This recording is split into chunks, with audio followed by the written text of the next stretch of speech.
کالا علم شیطان اور جادوگر کے درمیان ہونے والے ایک معاہدے کا ہی نام ہے، جس کی بنا پر جادوگر کچھ حرام اور شرکیہ امور کا ارتکاب کرتا ہے اور شیطان اس کے بدلے اسے کچھ خاص منتر اور کچھ خاص الفاظات سکھاتا ہے، جس کو ہم کالا علم کہتے ہیں۔ چنانچہ بعض جادوگر اس مقصد کے لیے قرآن مجید کو اپنے پاؤں سے باندھ کر بیت الخلاء میں جاتے ہیں، اور بعض قرآن مجید کی آیات کو گندگی سے لکھتے ہیں، اور بعض انہیں حیض کے خون سے لکھتے ہیں، اور بعض قرآنی آیات کو اپنے پاؤں کے نچلے حصے پہ لکھتے ہیں۔ کچھ جادوگر سورہ فاتحہ کو الٹا لکھتے ہیں اور کچھ بغیر وضو کے نماز پڑھتے ہیں، جبکہ کچھ ہمیشہ حالت جنابت میں رہتے ہیں، اور کچھ جادوگر شیطان کے لیے ایسے جانوروں کو ذبح کرتے ہیں جس کے اوپر بسم اللہ نہ پڑھی گئی ہو، اور اس کو ایسی جگہ پہ پھینکا جاتا ہے جو جگہ شیطان نے بتائی ہو۔ بعض جادوگر ستاروں کو سجدہ کرتے اور ان سے مخاطب ہوتے ہیں، اور بعض کو اپنی ماں یا بیٹی کے ساتھ زنا کرنا پڑتا ہے، اور بعض کو عربی کے علاوہ کسی دوسری زبان میں ایسے الفاظ لکھنے پڑتے ہیں جس میں کفریہ معنی پائے جائیں،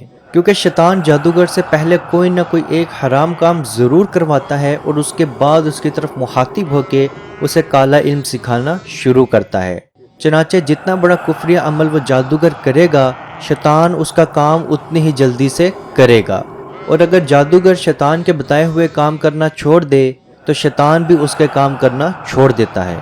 اور آپ کبھی کسی جادوگر کے چہرے کی طرف دیکھیں تو آپ کو معلوم ہو کہ کس طرح کفر کا اندھیرا اس کے چہرے پہ چھایا ہوتا ہے، اور اگر آپ کسی جادوگر کو قریب سے جانتے ہوں تو یقیناً اسے ذبح حالی کا شکار پائیں گے۔ وہ اپنی بیوی، اپنی اولاد، حتیٰ کہ اپنے آپ سے تنگ آ چکا ہوتا ہے۔ اسے سکون کی نیند کبھی میسر نہیں ہوتی، نیند میں بھی وہ ڈرتا ہے یا چیختا ہے، کیونکہ شیطان زیادہ تر نیند میں اس کے ساتھ باتیں کرتا ہے،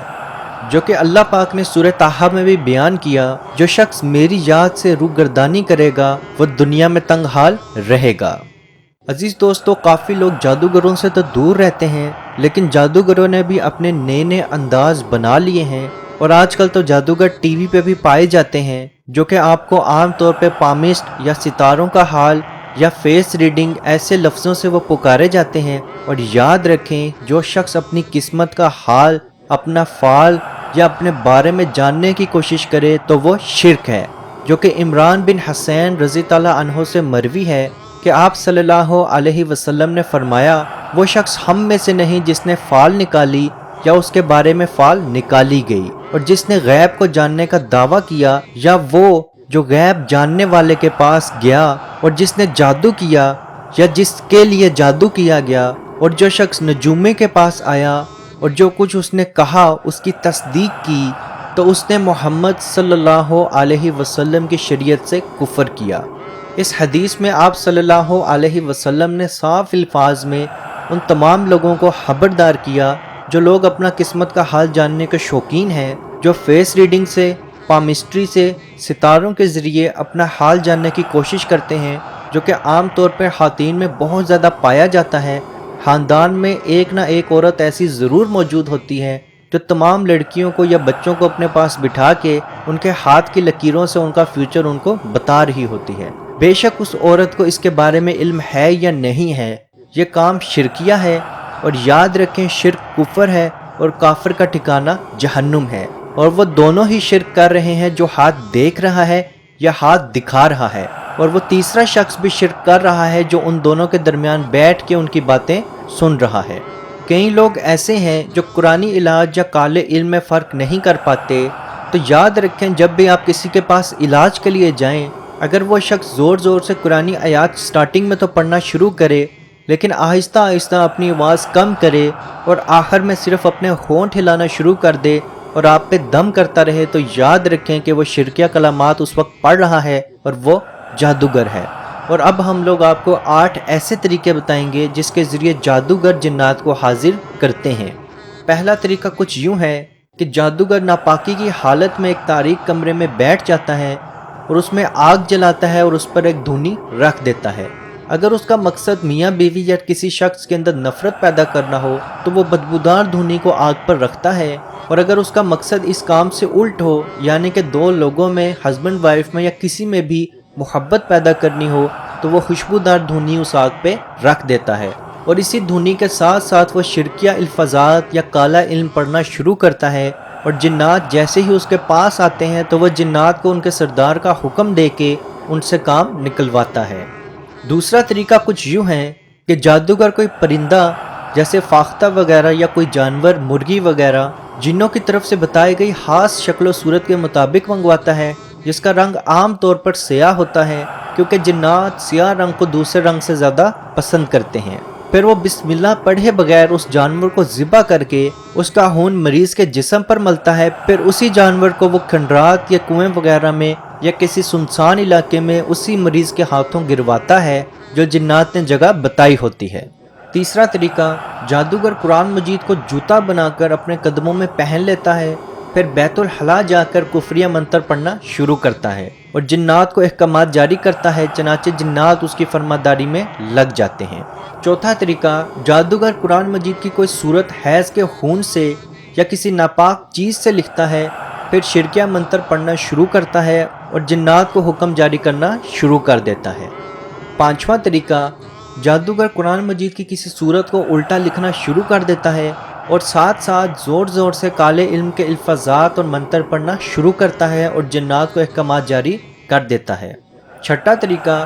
جادوگر ایک خاص ستارے کے طلوع ہونے کا انتظار کرتا ہے، جب وہ طلوع ہوتا ہے تو جادوگر اس سے مخاطب ہوتا ہے، اس کی عبادت کرتا ہے، پھر جادو والے منتر پڑھنا شروع کرتا ہے جس میں شرک اور کفر موجود ہو، اور جادوگر عام طور پر یہ دعویٰ کرتے ہیں کہ اس وقت جو جادو انہوں نے کیا ہے وہ جادو اس وقت تک دوبارہ ختم نہیں ہو سکتا جب تک یہ ستارہ دوبارہ طلوع نہ ہو جائے۔ عام طور پر وہ ستارہ سال میں ایک بار یا سال میں 2 بار طلوع ہوتا ہے، لیکن جادوگر شاید اس چیز سے ناواقف ہوتے ہیں کہ قرآن پاک میں اللہ پاک نے ہر چیز کے لیے شفا رکھی ہے اور قرآن مجید سے طاقتور وظیفہ کسی کے لیے موجود نہیں ہے، اور قرآن مجید کا وظیفہ تو ایسا ہے جو کسی بھی ستارے کا محتاج نہیں ہے۔ انسان جب بھی اس کا وظیفہ شروع کرے گا اللہ پاک اس کو شفا ضرور دے گا۔ ساتواں طریقہ، جادوگر ایک نابالغ بچے کو جو بے وضو ہوتا ہے اسے اپنے سامنے بٹھا لیتا ہے اور اس کی بائیں ہتھیلی پہ ایک سرکل بناتا ہے اور اس کے ارد گرد کالے علم والے منتر لکھ دیتا ہے، اور درمیان میں ایک برتن اور اس کے اوپر ایک روشنائی رکھ کے اس بچے کے منہ کے اوپر چادر دے دیتا ہے۔ اس کے بعد وہ اپنے کفریہ منتر پڑھنا شروع کرتا ہے، جبکہ بچے کو اپنی ہتھیلی کی طرف ہی نظر رکھنی ہوتی ہے۔ حالانکہ اندھیرے کی وجہ سے اس کو بہت کم نظر آ رہا ہوتا ہے، اچانک بچہ محسوس کرتا ہے کہ وہ روشنی بڑھ رہی ہے اور اس کی ہتھیلی پہ مختلف شکلیں نظر آتی ہیں۔ چنانچہ جادوگر اس سے پوچھتا ہے تم کچھ دیکھ رہے ہو؟ تو بچہ بتاتا ہے کہ وہ اپنے سامنے کسی آدمی کی شکل دیکھ رہا ہے۔ تو جادوگر بچے سے کہتا ہے جس آدمی کو تم دیکھ رہے ہو اس کو بولو کہ میں یہ مطالبہ کر رہا ہوں، وہ مطالبہ پورا کرے۔ آٹھواں طریقہ، جادوگر مریض کے کپڑوں میں سے کوئی ایک کپڑا مثلا رومال، پگڑی، قمیض وغیرہ منگوا لیتا ہے، خصوصی طور پہ وہ کپڑا جس پہ مریض کا پسینہ لگا ہو، پھر اس کپڑے میں سے ایک کونے کو گرا لگاتا ہے اور اس کے ساتھ ہی 4 انگلیوں کے برابر اس کپڑے کو مضبوطی سے پکڑ لیتا ہے، پھر اونچی آواز میں سورہ کوثر یا کوئی بھی چھوٹی سورت کو پڑھتا ہے، اس کے بعد آہستہ آواز میں اپنے شرکیہ ورد پڑھنا شروع کرتا ہے، پھر جنات سے مخاطب ہو کر کہتا ہے اگر اس مریض کے مرض کا سبب جن ہے تو کپڑے کو چھوٹا کر دو، اور اگر اس کو نظر لگی ہے تو کپڑے کو بڑا کر دو، اور اگر اس کو کوئی بیماری ہے تو اس کپڑے کو اتنا ہی رہنے دو۔ پھر وہ 4 انگلیوں کے برابر اس کپڑے کو دوبارہ ناپتا ہے، اور اگر وہ کپڑا 4 انگلیوں سے بڑا ہو تو مریض سے کہتا ہے کہ تمہیں نظر لگی ہے، اور اگر وہ کپڑا 4 انگلیوں سے چھوٹا ہو تو مریض کو بتاتا ہے کہ جنات کا اثر ہے یا تم پہ کالا جادو ہے، اور اگر وہ کپڑا اتنا ہی ہو تو مریض کو کسی بیماری کا نام دے دیتا ہے، اور مریض اسی خوشحالی میں رہتا ہے کہ اس کا علاج ہو گیا اور اس نے قرآن مجید کی آیات پڑھی تھیں، جبکہ وہ اس چیز سے ناواقف ہوتا ہے کہ اس نے شرکیہ الفاظات کب پڑھے، اور آپ کا اس کے اوپر اتنا ایمان ہو جاتا ہے کہ وہ جو بھی کہتا ہے آپ وہ کرنا شروع کر دیتے ہیں۔ اور یاد رکھیں جادو شرک ہے، اور شرک ایک کفریہ عمل ہے، اور کافر کا ٹھکانہ جہنم ہے۔ اللہ پاک سے دعا ہے کہ ہم سب کو اپنے حفظ و ایمان میں رکھے اور کشمیر کے بھائیوں پہ خصوصی رحم فرمائے، اور ہم لوگوں کو جادو جنات کی تمام برائیوں سے دور رکھے اور ہمیں ایمان کی زندگی اور ایمان کی موت نصیب کرے۔ آمین۔ اللہ حافظ۔